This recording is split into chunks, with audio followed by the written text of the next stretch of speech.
cukup mempunyai keberanian ketika memimpin sebuah lembaga yang selalu kontraproduktif dengan kebijakan pemerintah. Iya. Anak-anak muda ini kok bisa masuk di pengadilan, terus kita cross check di dalam BAP, bahkan kemarin di Purwakarta banyak sekali cacat prosedur ya. Tidak adanya penghormatan terhadap hak asasi manusia itu di bagian mananya yang kemudian dikatakan oleh teman-teman itu tidak menghormati prinsip-prinsip hak asasi manusia. Ya.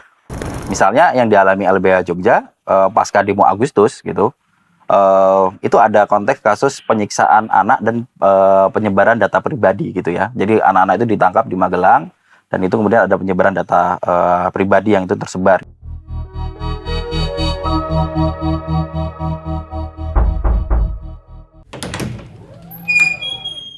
Halo, kaula muda, kaula tua. Ketemu lagi di Temu Tamu Podcast.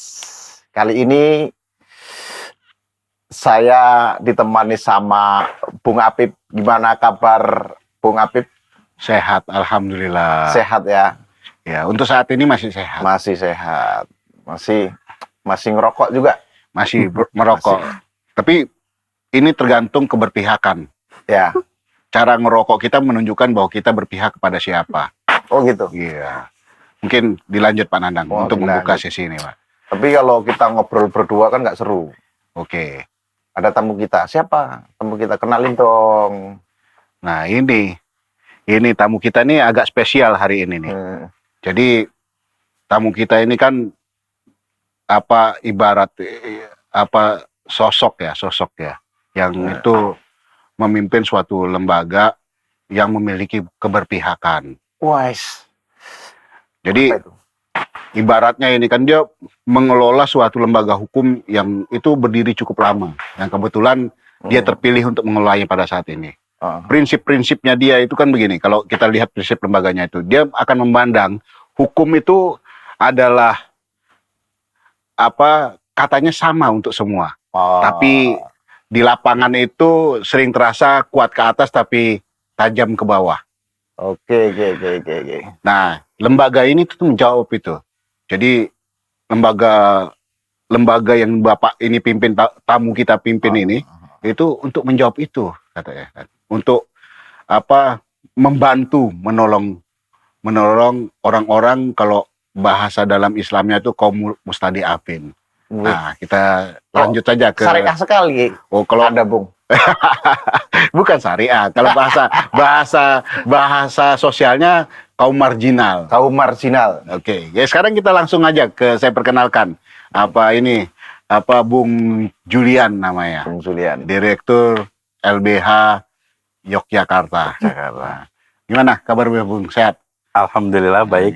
Bang Afif, Bang Nanang. Saya kalau ketemu dia ini. Jadi kalau kita bicara LBH Jogja ya, itu mengenang zaman dulu waktu kita sering turun ke jalan kayak gitu ya. Itu udah lintas generasi sekarang. Gitu. Tapi cukup mempunyai keberanian ketika memimpin sebuah lembaga yang selalu kontraproduktif dengan kebijakan pemerintah. Iya. Bahkan bicaranya membela kaum marginal melawan yang memegang kekuasaan. Kalau bahasa mereka bantuan hukum struktural. Keren kan? Bung Julian. Langsung aja, Mas Julian. Kenapa Anda kok memilih bilang berkarir juga enggak gitu loh. Tapi ya mungkin salah satu pilihan ya untuk mengabdi ke LBH, Lembaga Bantuan Hukum Jogja ya gitu. Ini kan enak dulu kayak Pak Apip. Jadi duitnya banyak. Gitu. Amin. Masih mendedikasikan dirinya untuk LBH. Ya, sebenarnya tepat banget kalau kita bicara soal konteks pengabdian ya. Jadi memang kalau di LBH itu memang konteks ada perdebatan antara bekerja atau pengabdi gitu. Nah, kami memilih memang melakukan kerja-kerja pengabdian untuk kerja-kerja sosial. Nah, itu sebenarnya soal pilihan saja ya, pilihan kita. Walaupun sebetulnya ya setiap orang punya pilihan pragmatis, ada juga yang pilihannya mungkin idealis gitu. Dan saya kira memang siapapun yang memilih jalan di LBH memang itu bukan pilihan yang apa ya, mudah gitu, tentu berat gitu, terutama orang-orang yang sayang gitu ya, karena resikonya cukup tinggi gitu ya. Resiko penegakan hukum, apalagi dalam konteks kasus struktural kan yang dihadapi kan biasanya masyarakat kecil itu berhadapan dengan kelompok yang itu memiliki sumber daya yang lebih besar. Tadi kalau misalnya Bang Afif dan Bang Nanang itu menyampaikan, ya pemegang sumber daya besar itu bisa penguasa, bisa pengusaha. Dan konteks relasi ini memang pilihannya adalah ya LBH Jogja itu menaikkan bargaining masyarakat agar setara di mata hukum. Karena kami berkeyakinan karena ada relasi yang timpang ini kemudian hukum itu tidak setara gitu di Indonesia itu. Karena ada relasi yang timpang Ya. gitu. Wah. Dan kalau tadi bilang istilah mustadafin, nah itu itu kan orang yang dibelenggu, orang miskin yang dibelenggu karena ada sistem. Nah, ya keyakinan dari LBH ini adalah semua orang itu eh, tidak terlahir miskin, tapi ada sistem yang membuat mereka terbelenggu dalam kemiskinan. Nah, semangatnya LBH itu adalah membongkar belenggu itu. Jadi saya ngelihat kalau dari alasan agama mungkin saya punya keyakinan yang sama dengan konsep membela kelompok mustadafin gitu.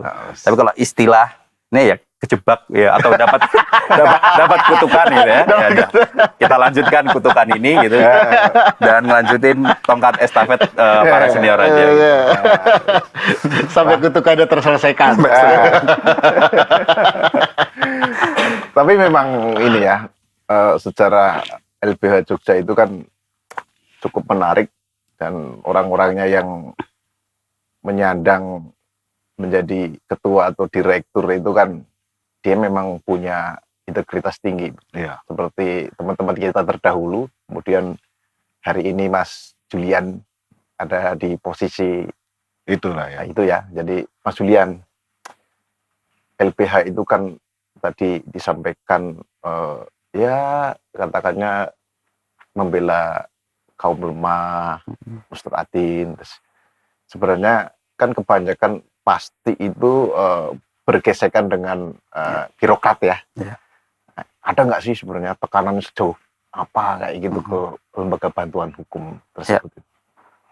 Kalau bicara tekanan itu sebenarnya konsekuensi logis ya, karena Ya. kita berhadapan dengan lawan yang memiliki sumber daya lebih besar gitu, dan dalam proses pembelaan memang tekanan itu pasti ada gitu. Dan misalnya kalau saya tahun 2018 itu waktu itu ditangkap kan oleh Iya. Polres Purworejo dan itu dibantu juga oleh teman-teman. Jadi kalau bicara LBH, kami meyakini LBH itu nggak bisa sendiri itu. Jadi memang ditopang oleh lingkungan yang menurut kami cukup baik ya di Jogja, dan dalam menghadapi resiko itu kami bersyukur kami tidak sendiri gitu. Termasuk waktu itu kita pernah kantornya dibom Molotov gitu ya. Sampai sekarang kita nggak tahu siapa pelakunya, kita sudah lapor dan ya masih banyak lagi resiko kriminalisasi. Waktu itu saya dituduh anarko gitu ya. Saya nggak tahu itu ya. Waktu di Wadas itu saya dibilang oleh Kapolres waktu itu ini ada keterlibatan anarko gitu, sehingga perlu ditangkap nih orang-orang gitu. Tapi saya kemudian sampai sekarang nggak tahu tuh alasan itu dasarnya dari mana gitu. Dan saya kira resiko itu tidak hanya ke kami, tapi di masyarakat tuh lebih. Saya kira tekanannya lebih besar ketimbang kami. Gini, kan ini kalau menurut Mas Julian nih, kalau kita bicara sistem hukum gitu ya, di Indonesia itu sekarang seperti apa sih kayak gitu? Kalau ya kami memang fokus di LBH Jogja itu ada beberapa isu prioritas gitu kan. Tentu isu utamanya adalah tentang hak asasi manusia dan demokrasi. Nah, akhir-akhir ini memang menurut saya ini adalah titik terburuk ya demokrasi di Indonesia pasca reformasi gitu. Misalnya di isu sipil dan politik itu ada isu soal kebebasan sipil. Hari ini kita menghadapi bagaimana represi negara terhadap anak-anak muda yang itu ingin memperbaiki bangsa gitu ya. Mereka ingin mengkritik kebijakan yang itu tidak berpihak kepada masyarakat, tapi justru mereka hari ini direpresi. Mereka bicara soal bagaimana krisis iklim, soal potensi bencana. Tapi aktivis-aktivis hari ini itu ditangkap anak-anak muda ini. Mereka dibui karena mereka sekedar berbicara soal kritik negara ini nggak boleh kayak begini, merusak nih tidak boleh. Yang terlalu mengabdi terhadap industri ekstraktif misalnya. Nah, itu kita ngelihat dampaknya, kita memperoleh dosanya hari ini, yaitu misalnya bencana Sumatera, kemudian bencana di ini ya, di berbagai tempat, dan kita ngelihat potensi bencana ini kan sangat dekat dengan kita. Dan salah satu misalnya di Jawa, kita tahu di bagian utara sudah banyak yang mulai tenggelam, kemudian pembabatan hutan itu semakin masif.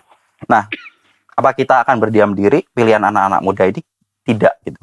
Mereka bersuara gitu, bahkan melihat ketimpangan, kemudian ketidakadilan, bagaimana represi aparat terhadap rakyat yang itu membunuh gitu ya. Kita ngeliat beberapa kasus misalnya extrajudicial killing di Purwokerto, kemudian anak muda di Semarang yang ditembak begitu saja, ada driver ojol yang meninggal. Itu kemudian rakyat memilih tidak bisa diam. Tapi apa respon negara hari ini? Ya direpresi gitu. Dan hari ini kami melihat kriminalisasi terhadap anak-anak muda ini betul-betul tidak layak disidangkan gitu ya. Semuanya terlalu dipaksakan, dan kami menyebutnya ini adalah tahanan politik. Karena kalau kita mau bicara hukum, menurut saya itu clear gitu ya. Mereka tidak pantas untuk kemudian diadili di persidangan hari ini. Sehingga kami bicara ini adalah titik terburuk demokrasi pasca reformasi. Itu di konteks sipil dan politik. Kalau di konteks ekonomi, sosial, budaya, misalnya konteks di Jogja gitu, kita ngelihat ketimpangan itu terjadi. Indikatornya apa gitu ya, soal pendapatan dan sebagainya. Kita tahu Jogja itu kan menerima dana keistimewaan gitu. Tapi refleksi kami melihat anak-anak Jogja, bagaimana di dalam satu kelas ada nggak anak Jogja yang kuliah di kampus-kampus besar gitu ya? Sangat sedikit sekali gitu. Karena bagaimana mungkin seorang orang tua yang tinggal di Jogja, bekerja di Jogja, yang UMR-nya serendah itu, sedangkan biaya itu tinggi. Nah, ini adalah pertanyaan-pertanyaan tantangan kita yang perlu kita jawab, termasuk akses tanah. Orang Jogja mana yang punya tanah di kota atau tempat-tempat strategis? Rata-rata ke pinggir semua. Padahal kita tahu mandat untuk pengelolaan tanah di DIY itu adalah untuk kesejahteraan rakyat. Itu yang menjadi catatan penting kami, bagaimana anak-anak muda maupun warga Jogja misalnya secara khusus juga harapannya tetap kritis. Jadi kami melihat memang ada klaster yang itu dipengaruhi dari kebijakan nasional, ada juga yang evaluasi khususnya di daerah Jogja, karena konsen di LBH Jogja memang isu-isu lokal di Jogja itu memang harus ditangani. Belum kita bicara soal mandat-mandat reformasi yang itu banyak dikhianati, misalnya isu TNI kembali ke jabatan sipil, kemudian reformasi Polri yang hari ini kemudian banyak catatan kami tidak menuju ke arah perbaikan, kemudian proses pembentukan hukum-hukum di Indonesia yang itu sebenarnya jauh dari mandat konstitusi, dan aturan-aturan yang itu misalnya aturan undang-undang masyarakat adat, kemudian PRT itu justru nggak disahkan. Tapi kita ngelihat aturan-aturan yang itu melanggengkan kepentingan kami nyebutnya oligarki, penguasa atau orang yang memegang sumber daya yang besar ini itu cepat sekali gitu ya. Ini yang kemudian saya kira kami memaklumi respon masyarakat banyak mengkritik pemerintah.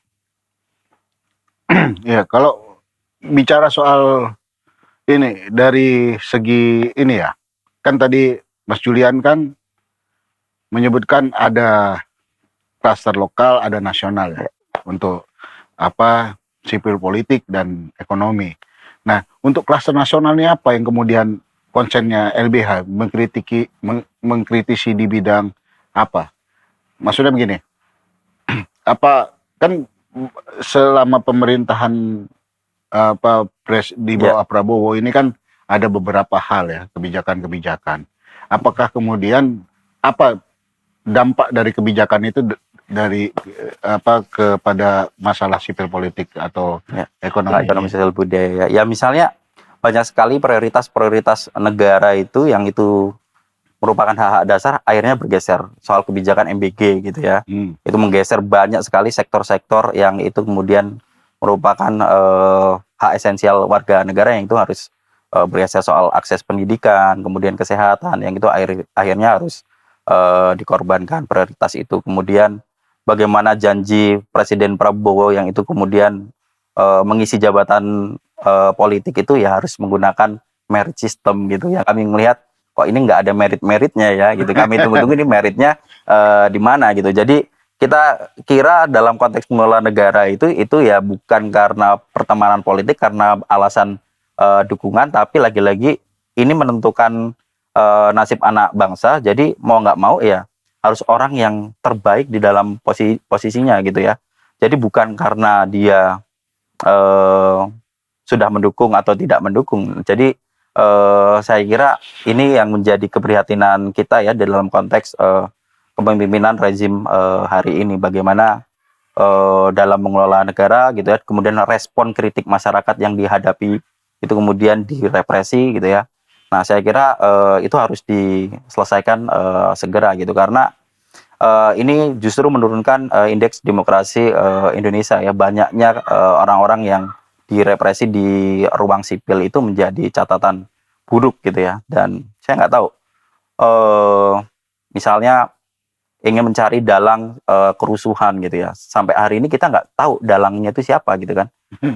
Yang ditangkap hanya anak-anak muda yang itu betul-betul prihatin dengan isu soal itu lagi, ketimpangan soal kondisi negara gitu. Jadi istilah ante asing gitu ya, itu kan menurut saya banyak sekali hal-hal yang itu tidak relevan disematkan kepada orang-orang yang selama ini mengkritisi kebijakan negara gitu. Ya. Gitu. Atau ante asing itu cuma untuk kemudian menakut-nakuti. Ya. Jadi membuat framing kepada gerakan masyarakat sipil bahwa kemudian setiap orang yang bergerak adalah ante asing gitu, mengganggu kepentingan negara. Itu mungkin. Ya mungkin ya, itu bisa jadi. Yang jelas hari ini negara merepresi rakyatnya gitu dengan membui anak-anak muda ya. Dan LBH Jogja sendiri kemudian menangani di beberapa perkara di DIY, kemudian Solo, Banyumas, dan Purwokerto. Nah dalam proses pendampingan itu kami refleksi, anak-anak muda ini kok bisa masuk di pengadilan, terus kita cross check di dalam BAP, bahkan kemarin di Purwokerto banyak sekali cacat prosedur ya, baik dalam proses pemeriksaan maupun hingga di proses di pengadilannya gitu. Misalnya bahkan kemarin kita cross check ada anak di bawah umur yang itu dimintai keterangan gitu, kemudian kami cross check, betul nggak BAP ini kamu sebutkan? Dia bilang enggak, saya nggak pernah nyebut itu gitu. Terus siapa yang nulis ini? Ibu D gitu. Itu di hadapan di pengadilan itu. Ibu D itu ya ada penyidik dia, jadi penyidik, kemudian dia bilang. Jadi banyak sekali yang itu dicocok-cocokan, di ya lagi cocokologi untuk kemudian menjerat banyak anak-anak muda maupun orang yang kritis. Nah, kalau tanggapannya ini kan kalau saya lihat ya di media sosial kan, isu-isu soal KUHAP itu kan kayaknya ya LBH konsen juga ya di sini. Ya. Apa yang kemudian menjadi kekhawatiran kalian sehingga mengakibatkan kalian mengkritisi soal KUHAP itu? Ya, lagi-lagi soal ini ya, kewenangan negara secara koersif ya, yang itu kemudian berpotensi mengkriminalisasi masyarakat, dan proses penegakan hukum yang itu tidak memiliki batas terhadap kepentingan prinsip-prinsip hak asasi manusia. Nah, refleksi kami termasuk masukan kami dari Jogja untuk revisi KUHAP waktu itu adalah bagaimana kematian seorang anak muda di Banyumas karena dikejar untuk mengakui perbuatan. Hingga mati tanpa proses hukum itu tidak pernah terbukti. Jadi dia itu disiksa oleh kepolisian, putusannya sudah ada ya. Polisi ini melakukan penyiksaan kepada anak muda ini, dituduh kemudian mencuri. Buktinya tidak cukup gitu, dipaksa untuk ngaku. Di mana barangnya gitu. Nah, sampai mati dia nggak jawab itu gitu. Nah, seharusnya kami melihat dalam konteks KUHP, maka prinsip-prinsip hak asasi manusia ini menjadi prinsip utama gitu, agar kewenangan koersif negara itu tidak membuat hak-hak dasar soal keselamatan, soal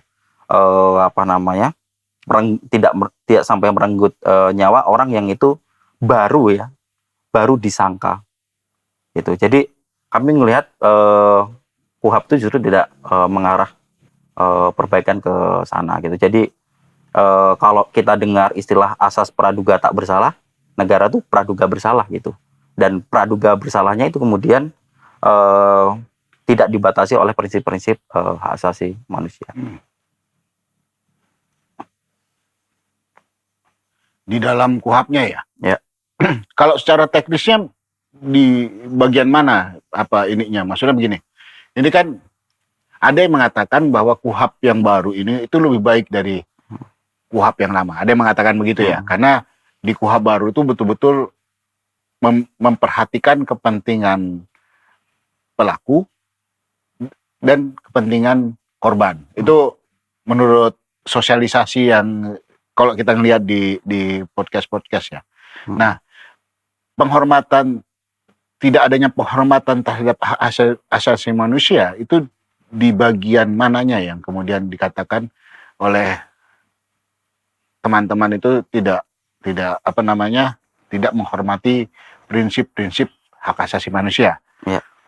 Ya, itu banyak sekali ya catatan kami gitu. Misalnya bagaimana pengakuan itu menjadi salah satu primadona ya kita pengakuan nyebutnya. Bersalah itu. Ya, pengakuan bersalah menjadi sebuah primadona. Harusnya kan penguatannya minimal 2 alat bukti itu harus menjadi prinsip utama gitu. Tapi hari ini bergeser bagaimana mengejar pengakuan. Nah, itu refleksi kami adalah kasus extrajudicial killing yang terjadi di Banyumas itu tidak menjadi refleksi ataupun pembelajaran bagi negara gitu. Jadi ini benar-benar nih ada rakyat yang itu mati karena disiksa, dikejar pengakuannya.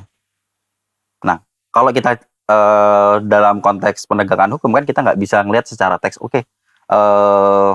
ini harus izin ini, izin itu gitu kan. Tetapi kalau misalnya secara logik harus mengejar pengakuan supaya cepat kasus selesai, itu ya nggak baik juga gitu ya. Jadi itu jadi primadona dan kemudian dikejar, ya semua orang dikejar dengan cara apapun untuk mengakui gitu. Iya. Tidak melihat, jadi pengakuan bersalah itu banyak celah lah ya kemudian. Karena bisa saja kemudian orang mengakui bersalah kan belum tentu dia bersalah. Ya. Tapi kemudian faktor psikologis manusianya tidak dilihat oleh KUHP ya. Dan salah satunya adalah kewenangan Polri misalnya dalam menahan. Refleksi kami lagi-lagi soal tahanan politik Banyumas gitu. Kami bukan Banyumas, di DIY maupun Jawa Tengah bagian. Kewenangan menahan dari kepolisian gitu ya. Nah, kelemahan ini kan menurut saya ini ada ada kelemahan karena selama seorang tersangka gitu yang ditahan di dalam kepolisian itu kan memiliki relasi yang cukup dekat dengan penyidik ya. Maksudnya cukup dekat tuh dalam konteks pengawasan maupun penguasaan. Ya. Relasi dengan advokat itu agak jauh tuh, gitu kan? Karena di bawah di bawah penguasaan polisi, maka kerap kali kita ketika ingin mengakses atau bertemu gitu ya dengan dengan para tahanan itu sangat susah, dan kadang kita udah sering diarahkan untuk mencabut kuasa dengan LBH gitu ya. Itu udah sering banget gitu, dan buktinya ada gitu. Jadi kamu kalau misalnya nggak sesuai dengan pilihan advokat mitra saya, kamu nanti malah susah, terlalu frontal untuk LBH. Itu udah terjadi, dan nggak hanya di LBH Jogja, di beberapa LBH terjadi. Dan kami mengevaluasi kewenangan ini menurut kami kalau diteruskan menjadi tidak baik, harusnya dipisahkan gitu. Tidak harus menjadi kewenangan polisi supaya apa? Supaya para tahanan ini merasa aman gitu. Merasa aman karena dalam proses atau penguasaan di bawah kepolisian itu kan masih proses untuk mencari bukti, mencari melakukan BAP dan seterusnya, dan kadang itu dibuat tidak nyaman dalam tahanan itu, kamu nanti ditaruh di sel ini itu gitu ya. Cerita-cerita itu yang kami dapat sehingga relasi antara tahanan maupun kepolisian ini kemudian menciptakan ketidakadilan struktural gitu. Ya, jadi ini Mas Julian, jadi apa yang disampaikan Mas Julian itu kan ada terkaitan dengan hak ya, hak para tersangka ketika mereka dituduh oleh penyidik ya, kayak gitu. Nah, hak-hak itu kan tadi disampaikan sering diabaikan, bahkan sering dilanggar oleh penyidik itu sendiri. Nah, kemudian apa peran LBH bagaimana untuk membongkar bahwa hak-hak para tersangka atau bahkan orang yang masih diduga melakukan tindak pidana yang belum ada putusannya itu bisa didapat gitu. Selama ini LBH seperti apa memperjuangkan haknya seperti itu? Kalau pembelajaran kami itu kebanyakan itu dimulai dari orang-orang yang itu punya keberanian tentu saja ya untuk speak up, untuk bicara gitu. Konteks Banyumas itu ada keluarga yang itu tidak terima melihat ketidakadilan ponakannya dibunuh, dia speak up gitu. Kemudian ada juga orang tua yang itu kemudian tidak terima anaknya diperlakukan semena-mena, itu speak up. Itu menjadi pintu masuk kami gitu ya. Jadi kalau nggak ada pintu masuk ini, keberanian. Jadi kalau keberanian hanya di kami, tapi para pencari keadilan ini tidak punya keberanian, ini susah juga gitu. Jadi kuncinya kalau misalnya memang ada ketidakadilan, ya bagi siapapun yang mengalami itu harus berani untuk mengungkap, speak up gitu, sehingga ya pilihannya kemudian ada di kita mau mendampingi atau tidak gitu. Dan rata-rata pengalaman, lagi-lagi pembelajaran ketika kami dicabut kuasanya di proses penyelidikan maupun penyidikan, ketika sudah limpahkan di kejaksaan, itu relasinya udah yang berubah, minta lagi ke LBH gitu. Nah, di sini kan kami tentu kami evaluasi dulu, apakah pencabutan kuasa itu karena kinerja atau karena tekanan ketika mereka di bawah penguasaan aparat penegak hukum, khususnya misalnya kepolisian. Misalnya kalau ada kinerja kami yang nggak baik, tentu kami evaluasi gitu kan. Atau misalnya dia memilih jalur yang itu tidak dikehendaki oleh nilai-nilai LBH, itu tentu kita tolak gitu. Jadi nggak akan kita terima lagi kuasa itu. Kemudian kalau misalnya dia karena ditekan, kemudian karena diperlakukan tidak baik dan itu mengancam nyawa dia di dalam sel atau di dalam tahanan, tentu kami memaklumi hal itu gitu. Dan kebanyakan ketika sudah pelimpahan, mereka meminta untuk LBH mendampingi lagi. Ya kami nggak sakit hati walaupun itu dicabut, tapi lagi-lagi alasan ini apa gitu. Sehingga dari proses itu kami banyak belajar, ya ini kayaknya memang kewenangan polisi ini terlalu besar, menjadi lembaga yang super body gitu ya. Sehingga evaluasi kewenangan ini saya kira harus menjadi agenda utama reformasi ini ya, tim reformasi Polri yang dibentuk oleh Presiden, dan sekarang sejauh mana keberanian, lagi-lagi berani gitu kan. Karena kalau nggak berani itu ya saya kira nanti nggak akan bergeser kemana-mana nih perubahan institusi ini. Ya, memang ini ya berat dan komplit kemenangan aparat penegak hukum terutama Polri ya kayak gitu. Apalagi kemarin kan seperti singgung Mas Julian, Presiden Prabowo juga sudah membentuk tim ya untuk reformasi Polri, termasuk dosennya Bung Apip itu, Pak Mahfud itu. Lagi-lagi sampai hari ini juga sejauh mana perkembangannya juga masyarakat ini malah tidak tahu sama sekali, bahkan hilang kabarnya. Kalau menurut pandangan Mas Julian itu terkait Prabowo membentuk ya reformasi ini sejauh mana sih kayak gitu perkembangan Polri gitu ya. Efektivitasnya. Ya, efektivitasnya terhadap masyarakat berdampak enggak atau memang sama saja atau bahkan lebih parah kayak gitu lah. Kalau menurut pandangan Mas Julian bagaimana? Ya, menurut keyakinan saya ya, gitu. Kayak gitu. Biar aman. Biar aman. Biar aman. Kalau udah menurut keyakinan biar aman. Ya, saya yakin masih belum ada perubahan yang banyak gitu ya. Semenjak dibentuk tim reformasi Polri, walaupun kita ngelihat banyak kinerja yang itu sudah dilakukan, menerima masukan dari masyarakat. Kalau kita ngelihat, kalau saya scroll terakhir kan itu kemudian keliling kampus, keliling daerah untuk minta aspirasi gitu kan. Nah, itu sudah dilakukan gitu. Nah, pertanyaan dalam konteks mengeksekusi ini presiden gitu ya sebagai atasan Polri siap nggak untuk menerima kritik tersebut gitu? Karena lagi-lagi kalau melihat perbaikan kami ngelihat masih belum ada perubahan signifikan bagaimana kewenangan Propam Polri untuk mengatasi permasalahan di internal. Menurut kami itu adalah jeruk makan jeruk.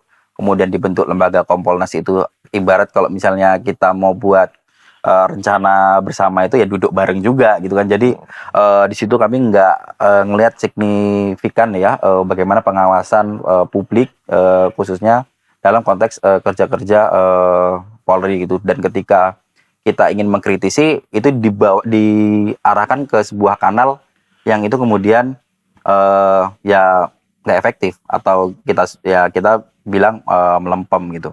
Nah, misalnya yang dialami LBH Jogja pasca demo Agustus gitu, itu ada konteks kasus penyiksaan anak dan penyebaran data pribadi gitu ya. Jadi anak-anak itu ditangkap di Magelang dan itu kemudian ada penyebaran data pribadi yang itu tersebar gitu. Dia dianggap demo anarkis, dia dianggap sebagai perusuh gitu. Itu datanya sudah keluar dan tidak pernah ada proses apapun gitu ya terhadap anak-anak. Akhirnya waktu itu kita laporkan kepada Propam atau upaya internal.